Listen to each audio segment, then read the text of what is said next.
Hello viewers, আজকের ভিডিওতে দেখাবো কিভাবে আপনারা জিরো রিটার্ন দাখিল করবেন। অর্থাৎ আমরা যারা চাকরিজীবী আছি, যাদের বাৎসরিক ইনকাম ৩,৫০,০০০ টাকার নিচে অথবা যারা মহিলা আছেন তাদের ৪,০০,০০০ টাকার নিচে তারা কিভাবে জিরো রিটার্ন ট্যাক্স দাখিল করবেন। অর্থাৎ বাংলাদেশে কিন্তু বর্তমানে কড়াকড়িভাবে নিয়ম করেছে যে যাদের টিন সার্টিফিকেট আছে তাদের কিন্তু অবশ্যই রিটার্ন দাখিল করতে হবে। অনেকে কিন্তু টিন সার্টিফিকেট করেন যারা কোনো রকম ইনকাম করেন না।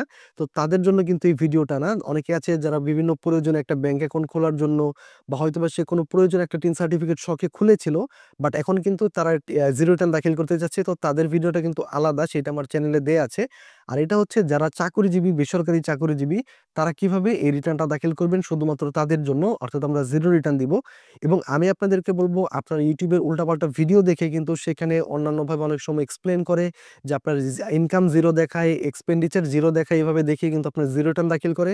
বাট সেটা কিন্তু করা একদম সম্পূর্ণ অবৈধ, কারণ আপনাকে প্রপার ডকুমেন্ট দিতে হবে এবং সেই জিনিসটা আমি আপনাদেরকে দেখাবো। আপনাদের কাছে যদি কোনো রকম ডকুমেন্ট না থাকে, আপনাদের জাস্ট মাসিক ইনকাম কত সেটা দিয়ে কিন্তু আপনার প্রপার অরিজিনাল ওয়েতে আপনারা এই রিটার্ন দাখিল করতে পারবেন, যেটা আমি আপনাদের ভিডিওতে সম্পূর্ণ ডিটেলসে দেখাবো। তো আশা করি পুরো ভিডিওটা মনোযোগ সহকারে দেখবেন এবং না টেনে দেখার অনুরোধ রইল। এবং যারা আমার চ্যানেলে নতুন এসেছেন তারা অবশ্যই চ্যানেলটিকে সাবস্ক্রাইব করে রাখতে পারেন। এবং এছাড়াও কিন্তু আমার চ্যানেলে বিভিন্ন ভিডিও দেওয়া আছে, বিভিন্ন অনলাইনের কাজ, যেমন পাসপোর্টের আবেদন, ভিসার আবেদন সহ বিভিন্ন ইলেকট্রনিক গ্যাজেটের রিভিউ, মোবাইল ফোনের রিভিউ সহ অনেক ভিডিও আছে। চ্যানেল ভিজিট করেও দেখে নিতে পারেন। তো কথা না বাড়িয়ে শুরু করি মূল ভিডিও। ওকে, তো দেখতে পাচ্ছেন আমি আমার কম্পিউটার স্ক্রিনে চলে আসলাম। এবার আপনারা কম্পিউটারে যে কোনো একটি ব্রাউজারে গিয়ে, গুগলে গিয়ে জাস্ট সার্চ করবেন ই রিটার্ন লিখে। দেখবেন প্রথমে একটি ওয়েবসাইট চলে আসবে। তো আমরা এটাতে ক্লিক করে দিব। দেন এখানে আমাদের যে মাঝের অপশনটি ই return, file your tax return, এটাতে আমরা ক্লিক করব। ক্লিক করলে এখানে আমাদের আছে আই এম অলরেডি রেজিস্টার্ড এবং I am not yet registered. তো যেহেতু আমরা প্রথমবারের মতো টিন রিটার্ন দিচ্ছি ওনার, তো সেক্ষেত্রে আমাদের এখানে অ্যাকাউন্ট থাকার কথা নয়। তো I am not yet registered এটাতে ক্লিক করব। তো এটাতে ক্লিক করলে এখানে জাস্ট আপনি আপনার টিন নাম্বারটা দিবেন, দেন আপনার মোবাইল নাম্বারটা দিবেন, অ্যান্ড এখানে যে ক্যাপচা কোডটি আছে এটি এখানে ভেরিফাই দিলে একটি ওটিপি যাবে আপনার মোবাইলে। সেই ওটিপি নম্বরটি এখানে দিয়ে আপনি একটি পাসওয়ার্ড সেট করবেন। পাসওয়ার্ডটি সেট করে আপনারা যখন এখানে সেটআপ দিয়ে দিবেন, তখন কিন্তু আমরা এখান থেকে সে প্রথম অপশনের মতো চলে যাব, যেখানে এই যে আই এম অলরেডি রেজিস্টার্ড, অর্থাৎ আপনার টিন নাম্বার এবং আপনার একটি পাসওয়ার্ড থাকবে। যেমন আমি এখানে আপনাদেরকে লগ ইন করে দেখাই, যেহেতু আমি এই ব্যক্তিটা অলরেডি রেজিস্টার্ড করেছি। তো এখানে আই এম অলরেডি রেজিস্টার্ডে ক্লিক করলাম। দেখতে পাচ্ছেন এখানে আমি এখন আমার টিন নম্বরটি দিব। এখানে আমি যে পাসওয়ার্ডটি দিয়ে একটু আগে রেজিস্ট্রেশন করেছি সেই পাসওয়ার্ডটি দিয়ে এখান থেকে আমি ক্যাপচা দিব। তো আমি এটা আপনাদেরকে দিয়ে দেখাচ্ছি। তো দেখতে পাচ্ছেন এখানে আমি টিন, পাসওয়ার্ড এবং হচ্ছে আমি ক্যাপচা কোডটা এখান থেকে হুবহু বসে আমি এখানে সাইন ইন এ যদি ক্লিক করে দিই, অলরাইট। তো এবার আমার ম্যাচ করেছে। এবার আশা করি আমার লগইন হয়ে যাবে। তো অলরেডি লগইন হয়ে গেল।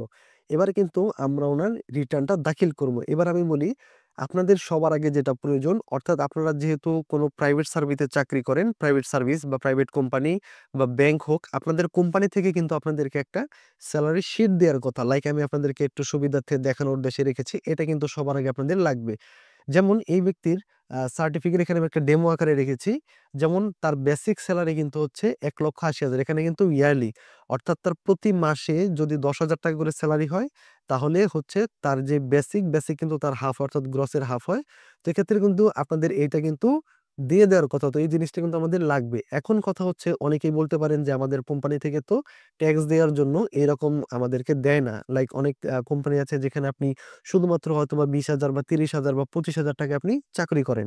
তো সেক্ষেত্রে আপনার এই জিনিসটা কিভাবে বানাবেন? তখন এর জন্য আমি একটু সহজভাবে রেখেছি।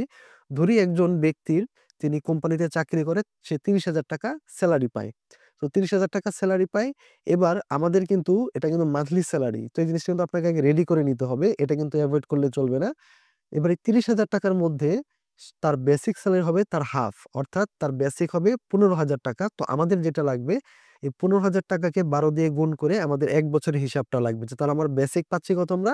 ১,৮০,০০০ টাকা। তাহলে আমরা যেহেতু বেসিকে ১৫,০০০ টাকা দেখিয়েছি, তাহলে ৩০,০০০ টাকা আমার মান্থলি স্যালারি, আরো ১৫,০০০ টাকা আমার রয়েছে। তো সেই ১৫,০০০ টাকা আমরা জাস্ট এখানে ভাগ করে দিব। যেমন আমি হাউস রেন্টে ৮,০০০ টাকা দিলাম, মেডিকেল খরচে ৩,০০০, কনভেন্সে দিলাম ২,০০০, ইউটিলিটিসে ১,০০০, অ্যান্ড লিভ অ্যালাউন্সে দিলাম আমরা ১,০০০। তো এইভাবে এই কয়টা যদি আমরা যোগ করি, তাহলে কিন্তু আমাদের মান্থলি ৩০,০০০ টাকা আসবে। আর যেহেতু আমরা রিটার্ন দাখিলের সময় আমাদের ঘরে ১ বছরের হিসাব করে দিতে হবে, সেজন্য আমি এগুলোকে ১২ দিয়ে ভাগ করে, সরি ১২ দিয়ে গুণ করে ১ বছরের হিসাবটা করে রেখেছি।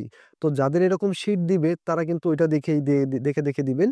আর যাদের দিবে না, জাস্ট আপনারা সেলারি পান, তো সেইটা আপনারা এখানে আপনি এভাবে ডিস্ট্রিবিউট করে নিবেন, যেন আপনাদের পরবর্তীতে এটা দিয়ে সেভিং করতে সুবিধা হয়। তো এখন আমি যেহেতু ওনারটা আছে তো আমি এটা আপনাদেরকে দেখাই।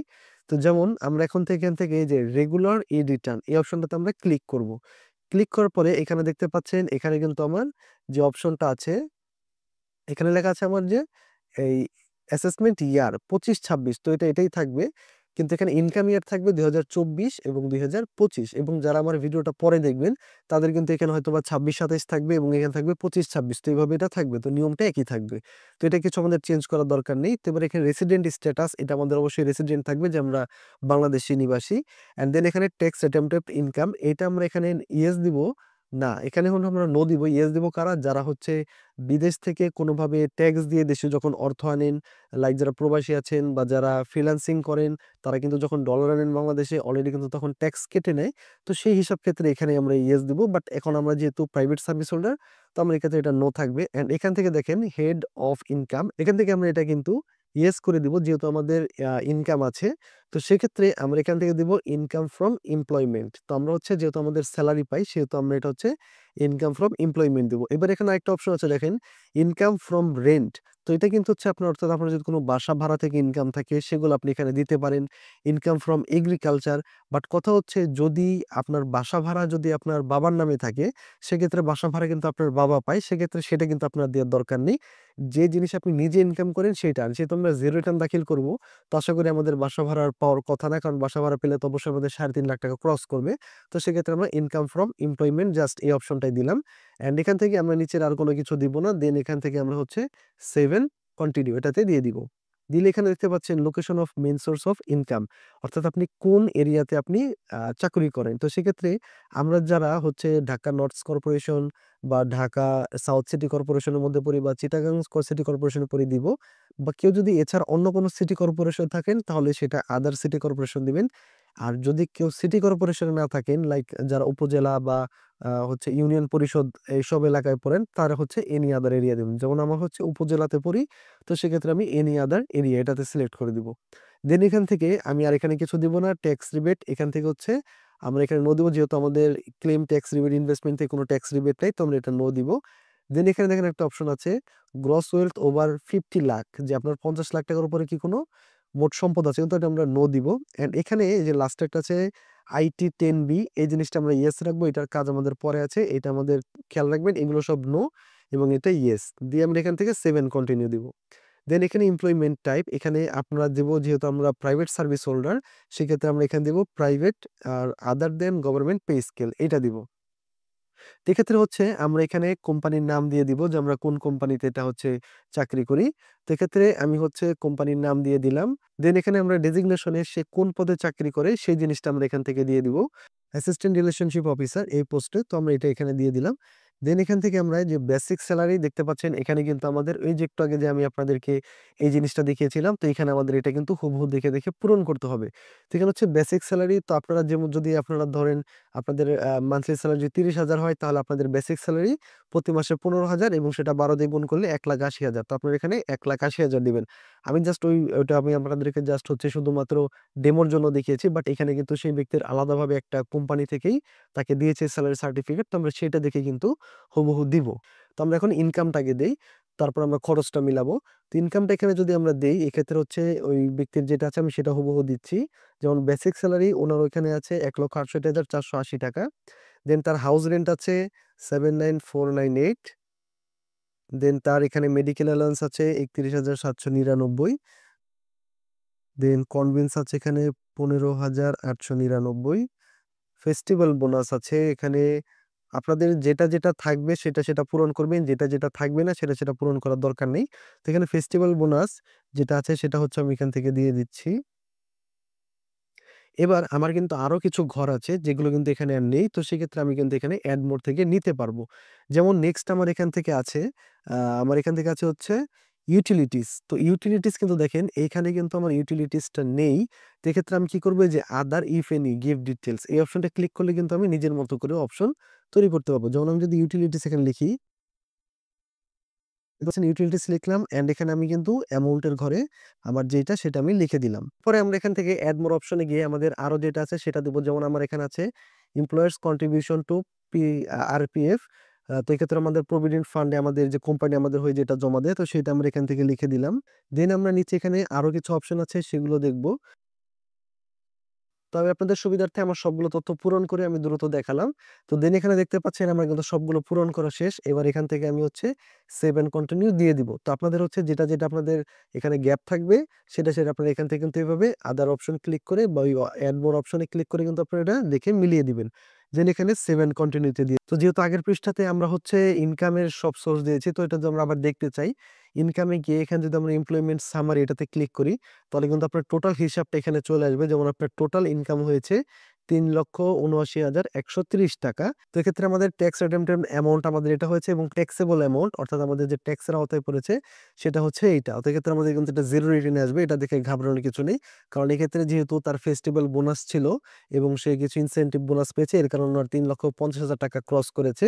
তো এক্ষেত্রে হচ্ছে আপনাদের যদি এটা আসে তাহলে সেটা সমস্যা নেই, কারণ ফেস্টিভ্যাল বোনাস দিলে সেটা আপনার ৩,৫০,০০০ উপরে যাবে, কোনো সমস্যা নেই।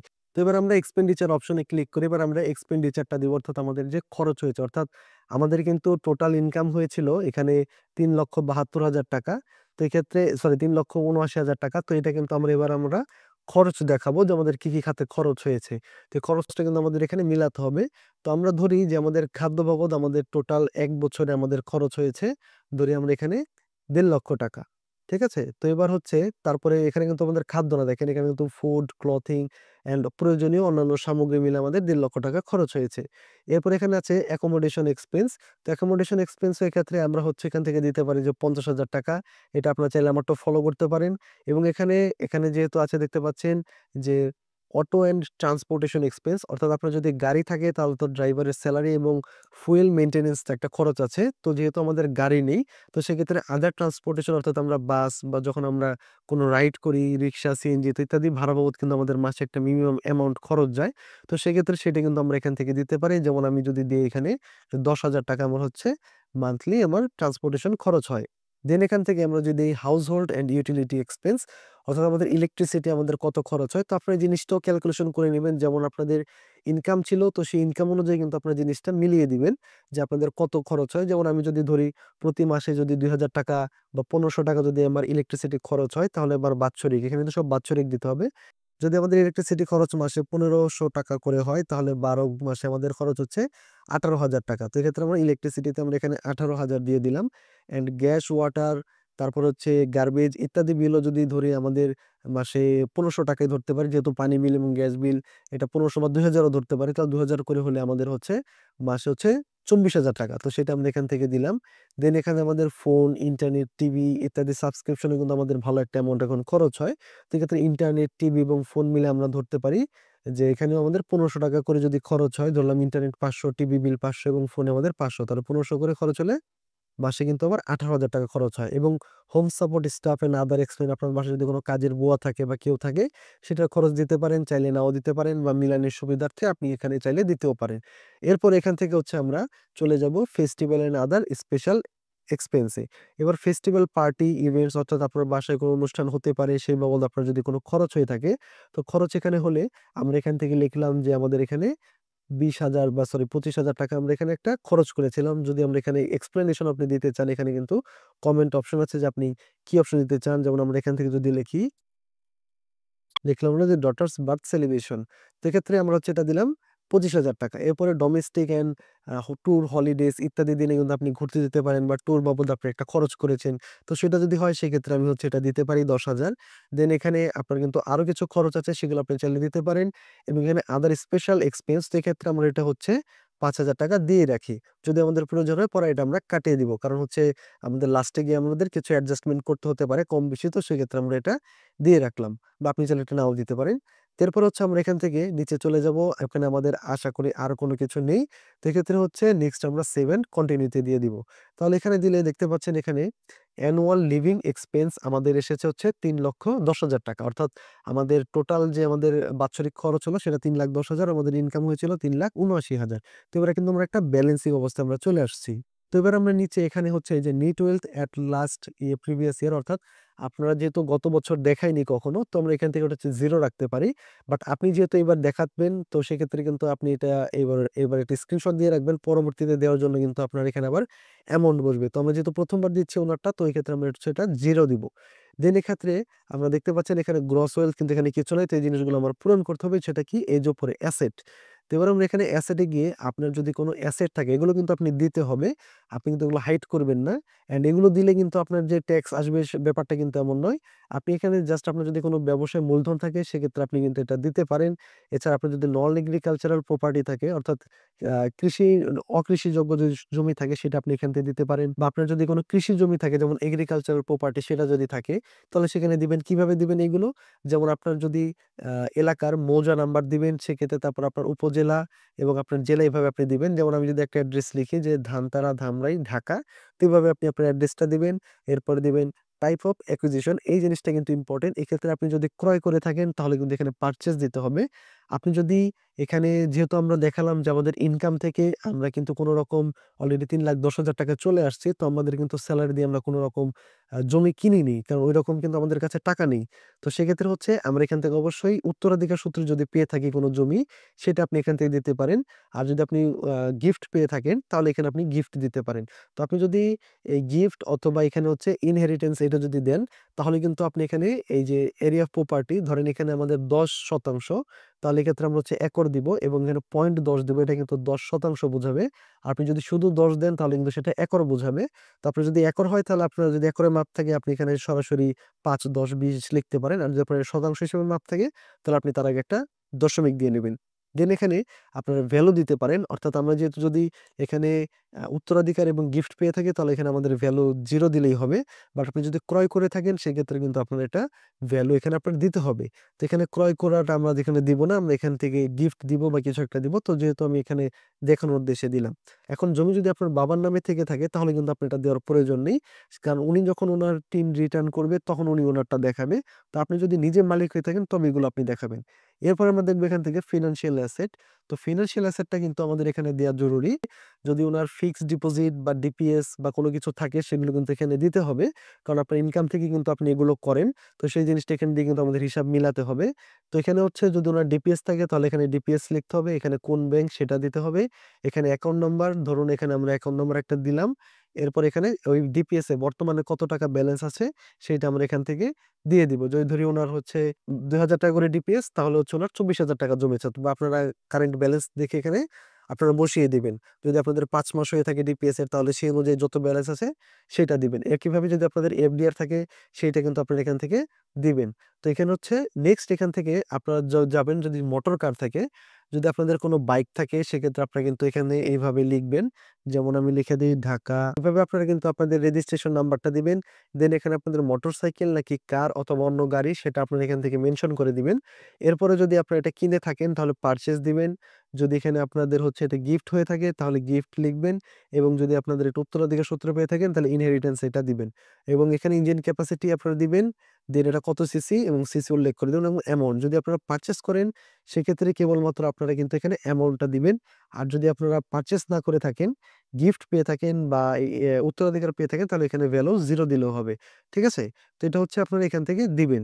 তো যেহেতু ওই ব্যক্তির এই বছর কোনো উনার মোটরসাইকেল ছিল না সেক্ষেত্রে আমরা হচ্ছে এটা উঠিয়ে দিব। বাট এখন কথা আছে যারা মোটরসাইকেল কিনেছেন এই বছর তাদের কিন্তু এক্সপেন্স কম দেখাতে হবে। কারণ আপনার ইনকাম হলো ৳৩,৮০,০০০, বাট আপনি যদি একটা ৳২,০০,০০০ র মোটরসাইকেল কিনেন তাহলে বাকি যে ৳১,০০,০০০ থাকবে সেই ৳১,০০,০০০ কিন্তু আপনার এক্সপেন্স দেখাতে হবে। যেমন আপনি খাদ্য খাতে, মেডিকেল খাতে, অমুক খাতে যে আমি দেখালাম যে এক্সপেন্ডিচার সেখানে কিন্তু মিলাতে হবে। অর্থাৎ আপনার ইনকামের থেকে খরচ যেন বেশি না হয়ে যায় এই জিনিসটা আপনাকে কিন্তু ব্যালেন্স করতে হবে।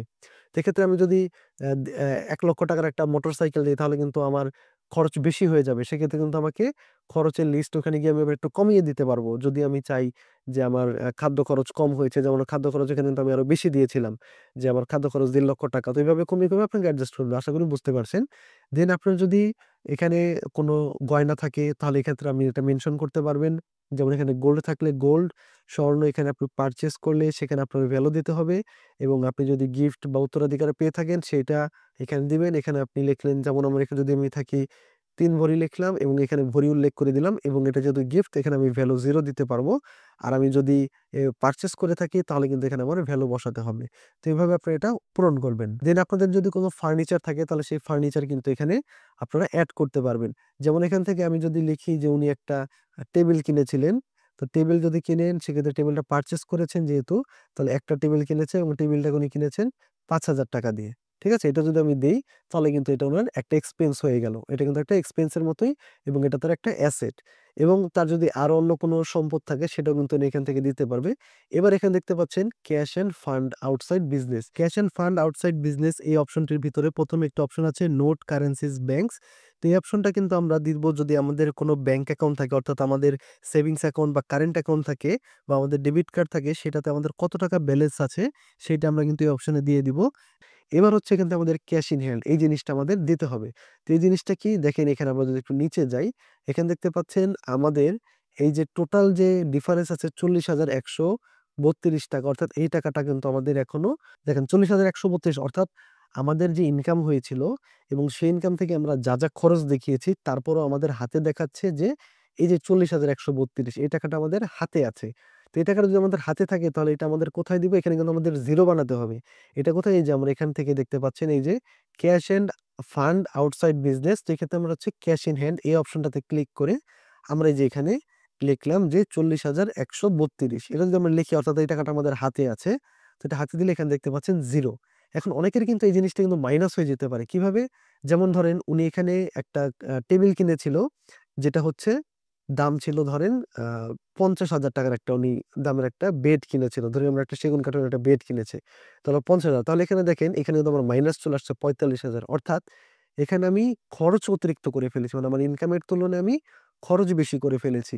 তাইলে এখানে যখন আমাদের খরচ হয়ে যাবে তখন আমাদের কিছু খরচ অ্যাডজাস্ট করতে হবে এবং অ্যাডজাস্ট ছাড়াও আমরা আরেকটা কাজ করতে পারি।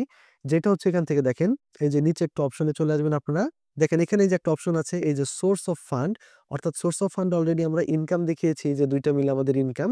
অ্যান্ড এখানে আদার রিসিপ্টস এ গিয়ে আমরা এখান থেকে ওই টাকাটা লিখতে পারি। যেমন এখানে আমাদের কত টাকা বেশি পড়েছে? ৪৫,০০০ তাহলে এই ৪৫,০০০ টাকাটা যদি আমরা এখান থেকে দিয়ে দিই এবং আমরা এটা লিখে যে গিভেন বাই ফাদার যে আমার বাবা আমাকে দিয়েছে একটা খাট কেনার উদ্দেশ্যে বা কোনো একটা কারণে তাহলে এখান থেকে আমরা লিখবো অ্যামাউন্ট। অ্যামাউন্টও লিখবো ৪৫,০০০ সরি এখানে পার্টিকুলারস এ লিখবো যে পারচেজ বেড। হ্যাঁ? পারচেজ বেড কেনার জন্য যে দিয়েছে গিয়ে ফাদার দিয়েছে ৳৪৫,০০০ তাহলে এক্ষেত্রে কিন্তু দেখেন আমার ডিফারেন্সটা 0 তো এইভাবে আপনাদেরকে আসলে জিনিসটা মিলাতে হবে। মিলিয়ে এখান থেকে আমরা কিন্তু 7 কন্টিনিউ তে দিয়ে দিব। ওকে তো আমি তার কিছু আরো কিছু সংশোধন করেছি। ঠিকঠাক করে আমি এটা আপডেট করেছি। তো এক্ষেত্রে আপনারা এই জিনিসটা হচ্ছে আপনার স্ক্রিনশট রাখবেন। কারণ এই যে গ্রস ওয়েলথ নেক্সট ইয়ার কিন্তু এই জিনিসটা আপনাদের এখানে বসাতে হবে। যেহেতু উনি আগে দেয়নি তো আমরা এটা 0 ই রাখলাম। তো এক্ষেত্রে এটা আমি একটা স্ক্রিনশট রেখে দিচ্ছি।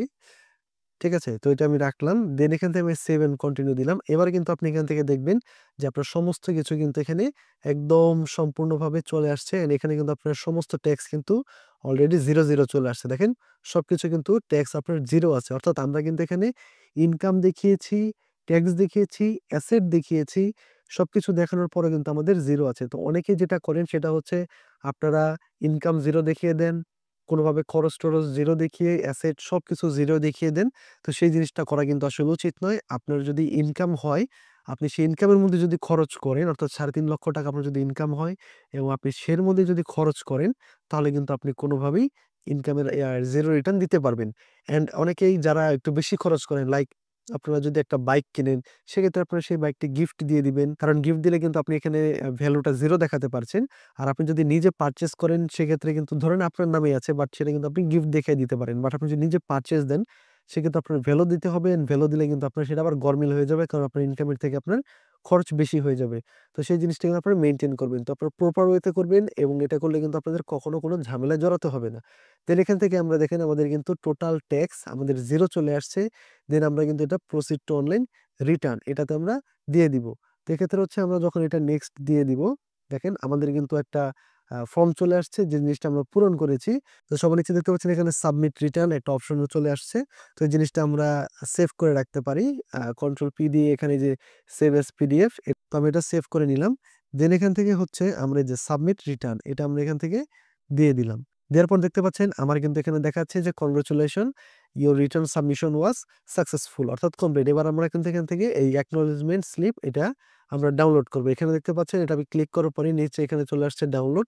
তো এটা ডাউনলোড করলে কিন্তু আমরা কিভাবে এখানে এই যে এখান থেকে আমরা সেভ অ্যাজ পিডিএফ দিয়ে আমরা সেভ করে নিব, এবং এই সেভ করে নেয়ার পর এগুলো আমরা সবকিছু আপনার যেখানে প্রয়োজন আপনি এটা সেভ করে রাখবেন। দেন রাখার পরে এখান থেকে আমরা হচ্ছে এই দেখেন আরেকটা জিনিস আমরা পাবো এখানে, এই যে ট্যাক্স রেকর্ডে চলে যাব।